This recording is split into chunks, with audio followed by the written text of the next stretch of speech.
ស្រីទាំងអស់គ្នាថ្ងៃនេះគឺខ្ញុំមានវីដេអូខ្លីមួយពាក់ព័ន្ធជាមួយនឹងការទិញលក់កាក់នៅក្នុង crypto exchange OKX វីដេអូមុនគឺខ្ញុំបានធ្វើវីដេអូរៀបរាប់ហើយពាក់ព័ន្ធជាមួយនឹងការបង្កើតគណនីអញ្ចឹងគឺអ្នកទាំងអស់គ្នាអាចចូលទៅ check មើលបានព្រោះបើសិនជាយើងអត់មានគណនី OKX ក៏យើងអាចធ្វើការវិនិយោគលើ crypto បានដែរអូខេអញ្ចឹងដើម្បីអាចវិនិយោគបានគឺអ្នកទាំងអស់គ្នាត្រូវមានកាក់ USDT នេះជាមុនសិនហើយកាក់ហ្នឹងគឺសួរថាបានមកពីណាកាក់ហ្នឹងគឺអ្នកទាំងអស់គ្នាអាចទិញវាតាមរយៈ credit card ពីក្នុងធនាគាររបស់យើងក៏បានឬមួយក៏យើងទិញតាមមុខងារ P2P ក៏បានដែរអញ្ចឹងរបៀបទិញលក់ app ផ្សេងៗគឺខ្ញុំដាក់ link នៅខាងក្រោម description ហ្នឹងហើយអាចចូលទៅ check មើលបានហើយយើងអាចទិញនៅក្នុង app OKX ផ្ទាល់ក៏បានដែរទាំងអស់គ្នាគ្រាន់តែ search ពាក្យ P2P ហើយយើងចូលកន្លែង search យើង search ពាក្យ P2P ហើយបន្តមកគឺយើងហៅមើល function មួយនេះយើង scroll ចុះក្រោមបន្តិចមកគឺអ្នកទាំងអស់គ្នាចុចលើហ្នឹងមកចឹងអ្នកទាំងអស់គ្នាអាចនេះធ្វើការទិញមកអ្នកទាំងអស់គ្នាចង់ទិញប៉ុន្មានដុល្លារ$10អញ្ចឹងគឺយើងនឹងទទួលបាន 9.9 USDT គឺវាកាត់សេវាតិចតួចឬមួយអ្នកទាំងអស់គ្នាអាចទិញតាម P2P ក៏បានដែរហ្នឹងហើយ payment method យើងរើសយកធនាគារដែលយើងចង់ទិញមកឡើយ ABA Bank ឬមួយក៏ធនាគារផ្សេងទៀតអូចាំបន្តិចអ្នកទាំងអស់គ្នាខ្ញុំ apply សិន ABA Bank អូខេ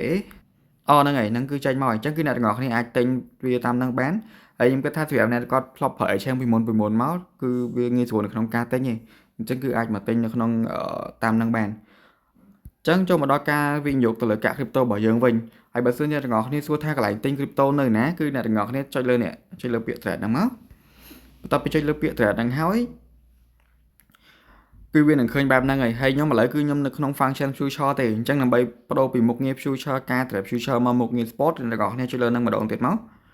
ហើយបន្ទាប់មកគឺអ្នកទាំងអស់គ្នារើសយកពាក្យ spot ជារួមទៅជាមួយនឹងការវិនិយោគទៅលើ crypto វាមានច្រើនប្រភេទតែខ្ញុំ recommend អ្នកទាំងអស់គ្នាទិញនៅក្នុង spot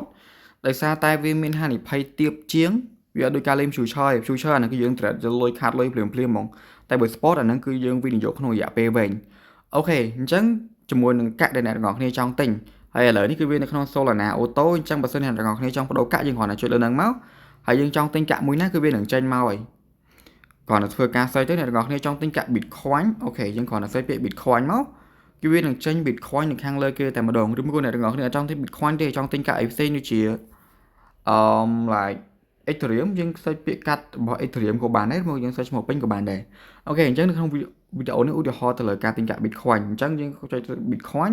ហើយបន្តមកទៀតកន្លែងនេះគឺអ្នកទាំងអស់គ្នា select យកពាក្យ market order ដែលយើងទិញបានភ្លាម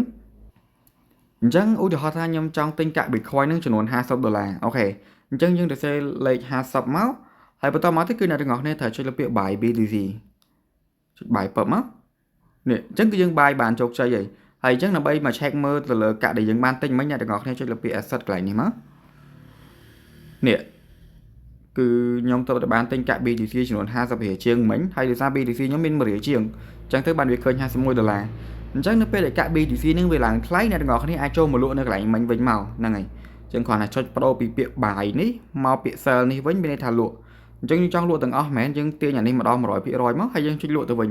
អូខេអញ្ចឹងខ្ញុំចុចលើពាក្យ sell BTC នេះគឺយើង sell បានហើយអញ្ចឹងយើងចូលមក check មើលកន្លែងនេះម្ដងទៀតគឺវាបានលក់$50មិញទៅជាកាក់ USDT វិញហើយអញ្ចឹងអានេះគឺជារបៀបវិនិយោគនៅក្នុង crypto ហើយបើសិនអ្នកទាំងអស់គ្នាទិញ spot ដូចខ្ញុំគឺខ្ញុំអត់ទេក៏មិនឲ្យទិញភ្លាមលក់ភ្លាមទេដោយសារពេលច្រើនអ្នកដែលគេវិនិយោគក្នុង spot មានន័យថាគេទិញថ្ងៃហ្នឹងគេទុកមួយអាទិត្យមួយខែមួយឆ្នាំក្រោយគេលក់នៅពេលដែលកាក់ហ្នឹងវាផ្លាស់ប្ដូរតម្លៃអីចឹងទៅហើយចំពោះមុខងារ future ដែលអ្នកទាំងអស់គ្នាបានឃើញពីដំបូងអាហ្នឹងគឺខ្ញុំនឹងធ្វើវីដេអូក្រោយទៀតដោយសារវាមានហានិភ័យខ្ពស់ហើយខ្ញុំក៏មិនសូវជា recommend ឲ្យអ្នកថ្មីគាត់មក trade future ភ្លាមណាដោយសារវាប្រឈមមុខនឹងការខាតលុយច្រើនអញ្ចឹងអ្នកទាំងអស់គ្នាអាចរៀនទិញកាក់ទុកលេងទៅដូចខ្ញុំធ្វើវីដេអូណែនាំជូនអ្នកទាំងអស់គ្នាមិញហ្នឹងអញ្ចឹងអូខេវីដេអូនេះមានតែប៉ុណ្្នឹងទេហើយបើសិនជាមានចម្ងល់អាចឆាតមកសួរខ្ញុំផ្ទាល់នៅលើ Telegram បានលេខនៅខាងក្រោម description បាយបាយ